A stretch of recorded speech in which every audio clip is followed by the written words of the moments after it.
You are looking at the only secret that actually matters in gardening. Most people stare at the leaves. They stare at the fruit. They count the tomatoes, and they wonder why their neighbor, who barely seems to try, pulls in twice the harvest every single year. It is not the sun. It is not the soil. It is not even the seeds. It is what is happening underneath the dirt. Because the truth is brutally simple. If you triple the root mass, you triple the harvest. That is not an opinion. That is plumbing. Bigger roots pull more water, more nitrogen, more phosphorus, more calcium. A weak root system will starve a plant no matter how much expensive fertilizer you pour on top of it. So today I am going to show you a recipe that costs less than $1. You brew it in your kitchen in 30 minutes. You water it one time, and the roots underneath your plants explode. Not in weeks, but in days. Stay with me, because by the end of this video, you will understand why the garden center will never ever sell you this in a bottle. The technical name for what we are about to brew is fermented yeast water, but that name does it no justice. What we are actually making is a living biostimulant, a liquid packed with active microorganisms, plant hormones, amino acids, B vitamins, and enzymes. It is closer to a rooting steroid than a fertilizer. Real rooting hormone powder, the kind you buy in the little plastic tubs at the garden center, can run you $15 to $20 for a few grams. It uses synthetic auxins, chemicals that mimic the hormones plants use to tell their cells to divide and grow. We are about to do the exact same thing, except we are going to do it for the price of a packet of bread yeast, and we are going to do it with a real living organism. The hero of this recipe is Saccharomyces cerevisiae. That is the scientific name for ordinary baker's yeast, the same powder you use to make pizza dough. Most people think of yeast as a one-trick pony. You add sugar, it makes bubbles, your bread rises, end of story. That is not even close to the full picture. Yeast is a single-celled fungus, and like all living fungi, it pumps out a cocktail of compounds while it grows. Peer-reviewed research published in journals like Crop Science, Agronomy, and Frontiers in Industrial Microbiology has documented exactly what is in that cocktail. Let me break it down. First, the hormones.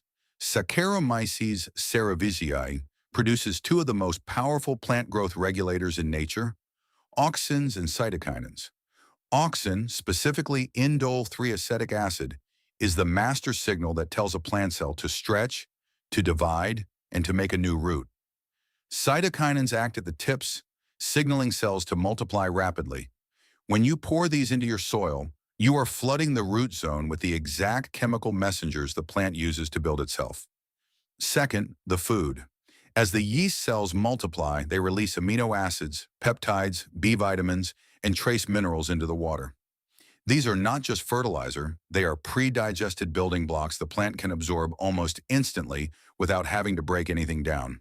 It is the difference between giving someone a steak and giving them an IV drip of protein. Third, the soldiers. A 2014 study in Crop Science showed that yeast cells colonize the root zone. They go to war with harmful pathogens. They release glycopeptides that trigger the plant's own immune system. Your plant does not just grow faster, it grows defended. A study on Mexican maize found that auxin-producing yeasts caused a 1.5 times increase in plant height, fresh weight, and root length compared to untreated plants. A 2024 study on residual brewer's yeast confirmed dramatic improvements in seed germination and seedling development. This is not folk wisdom. This is documented biology. So, here is the question that should be bothering you. If this works so well, if it is this cheap, this powerful, this scientifically validated, why is it not on the shelf at every garden center in the world? The answer comes in two parts. Part 1, it cannot be bottled. A bottle of synthetic fertilizer is dead. It is a sealed jar of mineral salts. It has a 5-year shelf life. It can sit in a warehouse in Arizona at 110 degrees and still be the same product when it gets to you. A bottle of living yeast is the opposite. The moment yeast gets sugar and water, it starts eating. It starts producing carbon dioxide. It starts producing alcohol. Pressure builds inside the container. Within a week, you don't have a fertilizer, you have a grenade. The few commercial biostimulants that try to ship live cultures cost $40 to $70 for a tiny pouch, require refrigeration, and expire in months. Part 2, it kills the business model. You only need to know this recipe once. After that, you never buy rooting hormone again. You never buy seedling starter again. The entire profit center of selling small bottles of liquid biology to home gardeners is gone. It is replaced by a packet of yeast you bought next to the eggs. This is why fermented yeast water is not on shelves. The shelf cannot hold it, and the shelf cannot profit from it. So we make it ourselves. Listen carefully, because the small details are where almost everyone gets this wrong. You will need three things: 1 L of lukewarm water, 2 TBSP of dry baker's yeast, roughly 20 G, and 1 TBSP of sugar, white or brown, either is fine. That is it. Total cost, less than $1. Step 1. The temperature is everything. Your water must be lukewarm, around body temperature. If you stick your finger in and it feels neutral, neither warm nor cool, you are exactly right. If the water is hot, you will boil the yeast and kill it before it activates. If the water is cold, the yeast cells will stay dormant and nothing will happen. There is a narrow window. Hit it. Step 2. Combine. Pour your lukewarm water into a glass jar or jug. Add the 2 TBSP of yeast. Add the 1 TBSP of sugar. Stir until everything is fully dissolved. A note on the sugar is not for the plant. The plant has no use for raw sugar. The sugar is food for the yeast. It is the spark that wakes up the colony and tells it to start multiplying. Without sugar, no fermentation. No fermentation, no hormones, no amino acids, no biostimulant. Do not skip it. Step 3. The vampire rule. Cover the jar. Do not seal it airtight. Fermenting yeast produces gas, and a sealed bottle will pop. Use a loose lid, a paper towel and a rubber band, or a piece of cloth. The point is to block ultraviolet light from the sun while still letting the gases escape. Ultraviolet rays will damage the active yeast cells before they ever finish their job. Treat this jar like a vampire. Keep it in a dark cabinet or a closed cupboard. Step 4. Wait. Wait 30 to 40 minutes. That is all. You are looking for 2 specific signs. Look for a foamy beige cap forming on the surface and tiny bubbles rising continuously through the liquid. If you see foam and bubbles, your yeast is alive. The colony is multiplying. The hormones, the vitamins, the amino acids are now in the water. Your concentrate is ready. Step 5. Dilute. Do not skip this. Whatever you do, do not pour this concentrate directly onto your plants. It is far too strong.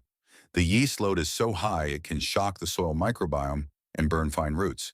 The ratio is 1 to 10. 1 L of yeast concentrate goes into 10 L of plain water. Use rainwater, dechlorinated tap water, or any standing water you have. Stir well. Now you have 11 L of finished, ready-to-apply living biostimulant. Apply the mixture at the base of the plant. Soak the soil thoroughly until it is fully saturated, but not flooded. Do not spray this on the leaves. That requires a different formulation. We are feeding the roots, so we are watering the soil. The best moments to use this recipe in a plant's life are these.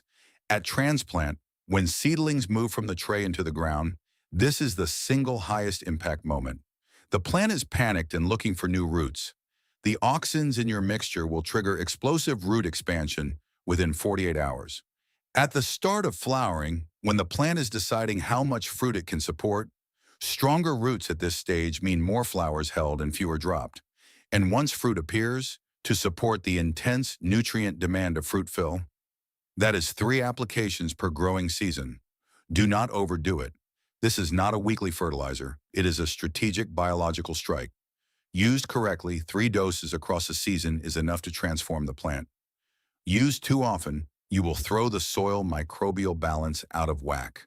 It works on tomatoes, cucumbers, peppers, strawberries, squash, eggplants, beans, and almost every flowering ornamental in your garden. It is especially powerful on anything you started from seed or from cuttings.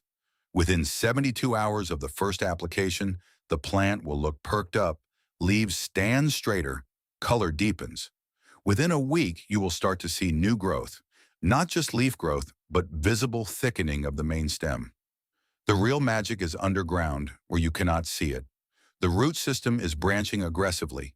Lateral roots are firing off in every direction. The plant is building the engine that will carry it through the entire season. And in 8 to 10 weeks, when fruit set begins, You will understand why this method has been passed around in the corners of the gardening world for generations. You will pull a tomato off a vine that has no business being that heavy. You will dig up a pepper plant at the end of the season and find a root ball the size of a soccer ball. That is what triple roots do. That is what this recipe does. So here is the bottom line.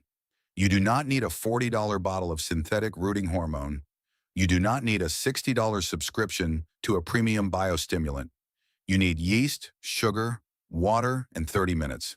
The garden industry has spent decades teaching us to look up at the leaves. The truth was always underground. If this story changed the way you look at the life beneath your soil, hit the like button and subscribe to the channel. We are uncovering the natural secrets that the industry has tried to keep hidden. Let's cultivate a better future together. The next breakthrough is just around the corner. Listen carefully because the yeast water you just learned about is only step one. There is a second homemade mixture that works directly with this one. You pair them together and the results stop looking like gardening and start looking like something is wrong with your plants in the best possible way. I made a full video breaking down exactly how to brew it, how to apply it, and the precise window in the season when it hits hardest. It is sitting on the screen right now. Click it next and finish what we started here. Because growing 2 normal tomatoes and growing 20 monster tomatoes is not about luck. It is not about the weather. It is about knowing the recipes the industry buried. Brew the potion, water your plants tonight, and then watch the next one. The harvest begins now.